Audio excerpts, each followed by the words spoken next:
By day 3, local news had caught wind. A camera crew followed Helios 1 as it made loops around town, never stopping to refuel, never needing to charge. Maxwell refused interviews. He only said, "You wouldn't believe me if I told you." But then came the 5th day. And something changed. Helios 1 didn't return home. It just kept going. It drove out of town, onto the highway, out into the desert. And it still didn't stop. Engineers, physicists, mechanics, they were all called in. What kind of motor ran this long without power loss? What kind of battery held that much charge? No one could explain it.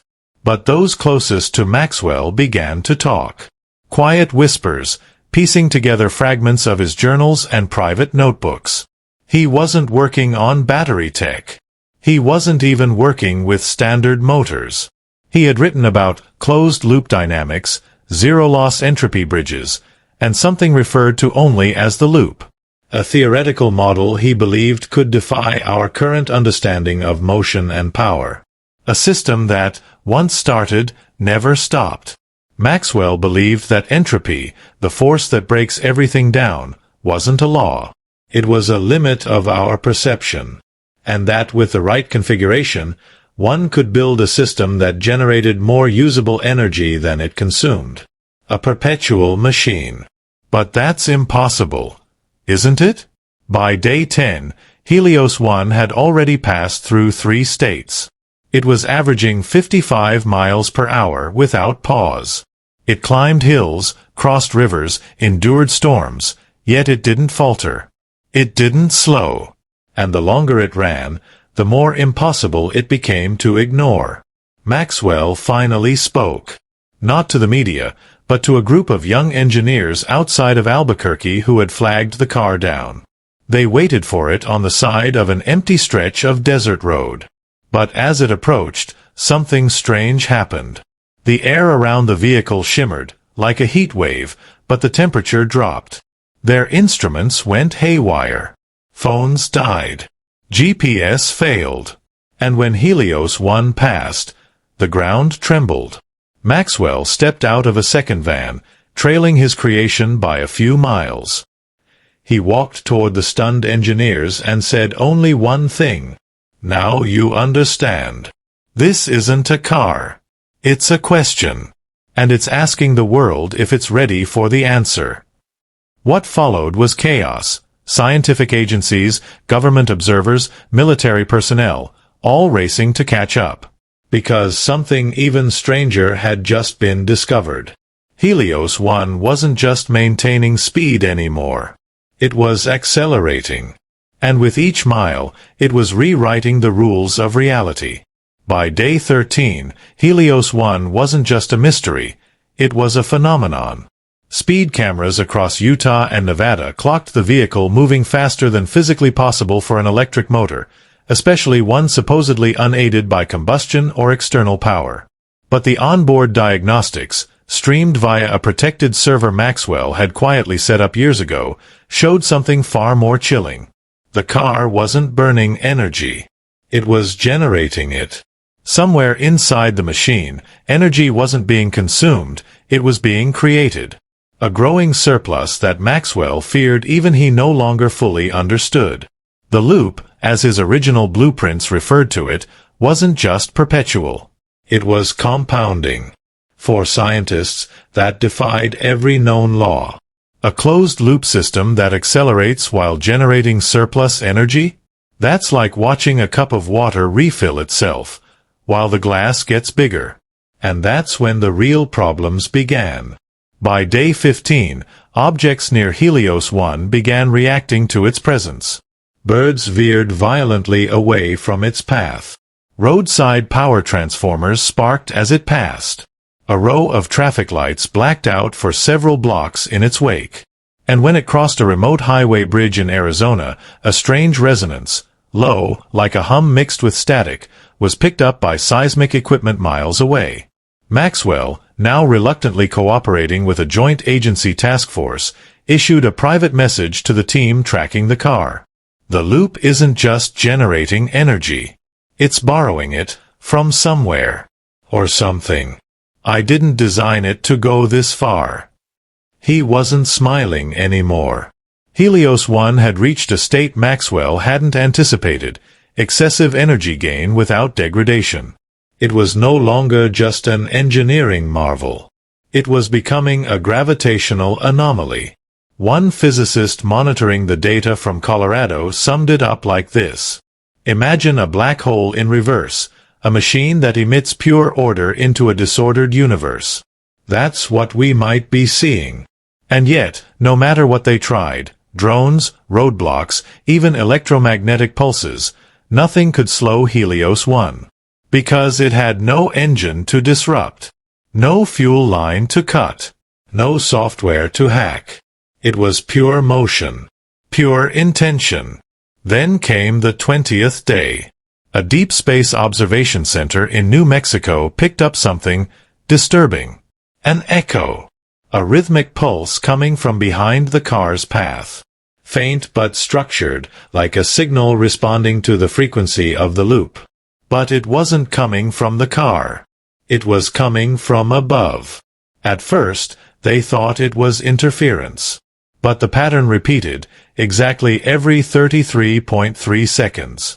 Always the same frequency. Always the same sequence. As if something out there had noticed the machine.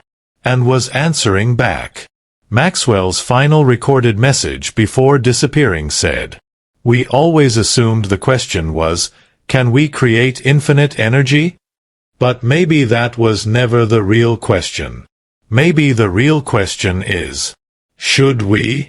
That night, Helios 1 vanished from all tracking systems. No last known location. No signal. No visual confirmation. Only one thing remained, burned into the asphalt 17 miles east of Roswell, New Mexico. A perfect spiral, smoldering, spinning clockwise. Maxwell was never seen again. But then, 11 days later, at a charging station just outside of Reykjavik, Iceland, a security camera picked up a vehicle silently pulling in at 3:13 a.m. Sleek, silver, silent, and on its dashboard, the same glowing line of code. The security footage was grainy, taken from a poorly lit corner of the station, but the silhouette was unmistakable. It was Helios 1. No plates. No tire tracks in the snow. No driver stepped out. No engine was heard. It simply arrived. The car remained parked for exactly 6 minutes and 27 seconds. Then, without a sound, it glided out of the station and onto a narrow mountain road, one that led deeper into Iceland's volcanic interior. Authorities reviewing the footage were baffled. How had it crossed an ocean? There were no sightings, no satellite data, no customs records, no private jets, no ships reported stolen. But Icelandic volcanologists would later recall something strange. 3 nights before Helios 1 appeared, seismic monitors near the dormant Brarbunga volcano had recorded a bizarre harmonic frequency, something that had never been measured before. Not an earthquake. Not a tremor. A symmetrical pulse. Precise. Clean. Purposeful. It was, by every definition, unnatural. Back in the U.S. black box servers from Maxwell's private network, which had been seized and locked down by federal authorities, mysteriously reactivated. Not from a login. From within. An encrypted file decrypted itself. Inside, a single video. Just 14 seconds long. It was Maxwell. Filmed in what looked like a dimly lit cave, his voice distorted, the video grainy and unstable. He stared into the lens and said just one thing. "It's not ours anymore." The screen went black. That video, its metadata, its source, its origin, could not be traced. Experts attempted to analyze the light frequency and pixel noise. Some believed it had been filmed underground. Others claimed the signal bore markers consistent with deep space compression artifacts. But all of them agreed on one thing. Wherever Maxwell was, It wasn't Earth as we understood it. And Helios 1? It was still moving. Over the next month, confirmed sightings poured in, from Norway to Nepal, Patagonia to Pakistan. Always the same car. Always alone. Always silent. In Mongolia, it passed a team of nomads who watched it move across the Gobi like a ghost. In the Australian outback, a drone captured it traveling through terrain with no visible road, just dust lifting behind it, yet its wheels never touched the sand.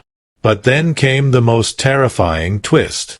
In each location, power grids dipped as it passed. Not just minor brownouts. Massive energy drains.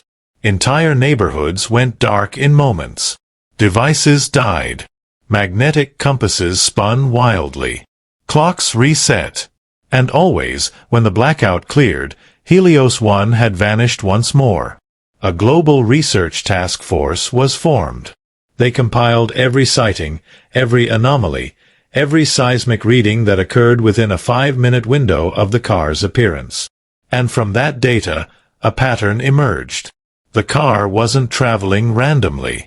It was drawing a perfect geometric route across the planet, a multi-point structure of ancient proportions. A symbol. One that mirrored a 12,000-year-old carving found at Göbekli Tepe. A symbol once thought to be spiritual or mythological. But now, recontextualized, it looked like something else entirely. An activation sequence. At first, the idea seemed absurd. Science fiction at best, conspiracy at worst. But the evidence refused to cooperate with skepticism. Satellite overlays of Helios 1's travel path showed something chilling. The locations it visited, those seemingly random coordinates, mapped out an intricate 12-point sigil when viewed on a global projection. One that bore a precise resemblance to the Sigillum Dei, a mystical diagram associated with ancient rituals meant to bridge heaven and earth. Except this wasn't magic. This was math. Every angle, every curve, every interval between sightings followed an impossibly precise pattern, a symmetry only a superintelligent system could calculate across planetary curvature. The distances between each point weren't measured in miles. They were measured in harmonics, resonant frequencies tied to the Earth's electromagnetic field. Helios 1 wasn't just driving. It was tuning the planet. Somewhere in that silent machine, Maxwell's creation had crossed the line between invention and invocation. Between technology and something older. Something vast. And the Earth was beginning to respond. Massive whirlwinds were reported over Lake Baikal just after the car passed the area. In Kenya, electromagnetic interference caused a flock of over 10,000 birds to fall from the sky. And near the Nazca Lines in Peru, an ancient geoglyph site Helios 1 circled twice. Local seismographs picked up harmonic vibrations emanating from below the Earth's crust. Something was waking up. A cryptographer named Dr. Ilya Marchenko, part of the multinational task force decoding the vehicle's path, had a theory. We always assumed ancient civilizations worshipped gods they couldn't understand. But what if they were following instructions they did understand, from something they built, or found, or were shown? What if Helios 1 isn't a new invention? What if it's a reconstruction? The more they decoded Maxwell's notes, the ones he had scattered across encrypted drives, physical notebooks, and hidden servers, the more a disturbing picture formed.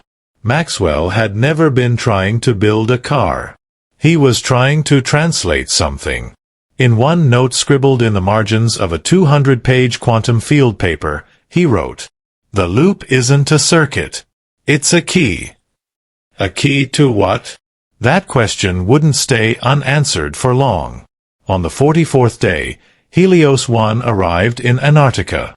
It was caught on a thermal drone near Dome C, an area far from any outpost or supply chain.